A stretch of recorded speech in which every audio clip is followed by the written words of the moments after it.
최근 코로나19 확진 환자와 자가격리자가 급증하면서 심부름을 대신해주는 앱이 인기를 끌고 있습니다. 특히 재택치료 중 약이나 식료품을 챙겨줄 가족이 가까이 없을 때 이런 앱을 이용하는 경우가 늘고 있는데요. 이 앱마다 조금씩은 다르지만 대부분 고객들이 심부름 내용과 지불할 대행료를 제시하면 심부름 수행자, 일명 헬퍼들이 확인 후에 지원하는 방식으로 이루어진다고 해요. 이후 고객은 지원자의 성별, 연령대 등을 확인하고 헬퍼를 선택할 수 있고요.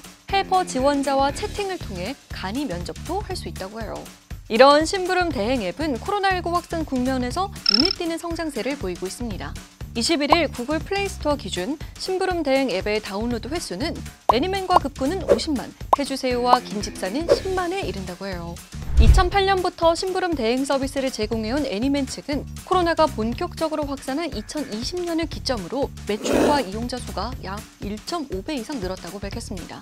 최근에 자가격리자 숫자가 증가하면서 재택치료약, 자가진단 키트, 택배, 장보기 등의 미션이 많아지고 있다고 전했어요. 한편 앱을 통해 이루어지는 처방약 심부름에 대한 우려의 목소리도 제기되고 있는데요. 보건복지부가 2020년 처방약 심부름이 약사법에 위반된다는 유권 해석을 내놨기 때문이죠. 약사법에선 약사가 환자에게 복약 지도를 하도록 규정하고 있기 때문에 이를 거치지 않고 의약품을 발송, 수령하는 행위는 약사법 위반에 해당된다는 것이에요. 하지만 현행법엔 이와 관련한 처벌 규정이 없고 정부도 한시적으로 비대면 진료를 허용했기 때문에 당장은 큰 문제가 없는 상황입니다. 코로나19 이후 심부름 대행 서비스가 활발해지고 있는 만큼 앞으로 이런 앱들에 대한 다양한 논의가 이뤄질 것으로 보입니다.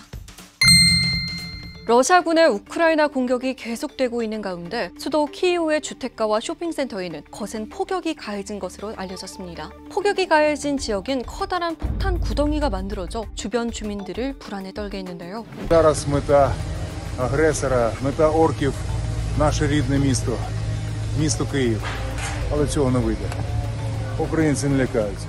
어린이들이 대피해 있던 극장에 이어 주민 400명이 대피한 예술학교 건물도 폭격을 당하는 등 민간인 시설에 대한 무차별 공격도 잇따르고 있는데요. 계속되는 집중 폭격으로 도시가 황폐해져 40만 명 이상의 주민들이 음식과 물도 없이 갇혀 있는 것으로 전해졌습니다. 유엔 난민기구는 전쟁 이후 우크라이나 인구의 4분의 1 정도인 약 1,000만 명이 피난길에 올랐다고 집계했는데요. 피난민의 90%는 여성과 어린이이며 민간인 사망자는 900명이 넘을 것으로 추정했습니다. 현재 러시아군은 탱크 등 지상군을 도심까지 진입시켜 시가전을 벌이고 있는데요. 우크라이나 해안을 봉쇄하기 위해 동남부 마리우폴뿐만 아니라 주변 도시들에도 압박을 강화하고 있습니다. 볼로디미르 젤렌스키 우크라이나 대통령은 외신과의 인터뷰에서 러시아와 협상할 준비가 돼 있다면서도 협상이 실패하면 3차 세계대전으로 이어질 수 있다고 경고했습니다.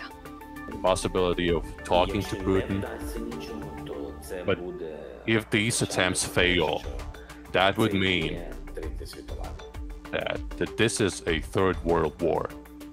여러분, 149 뉴스레터가 생겼습니다. 출근길엔 149 뉴스레터로 오늘 이슈 받아보고 퇴근길엔 다시 여기서 만나자고요. 149 뉴스레터 구독, 신청, 끄고 안녕!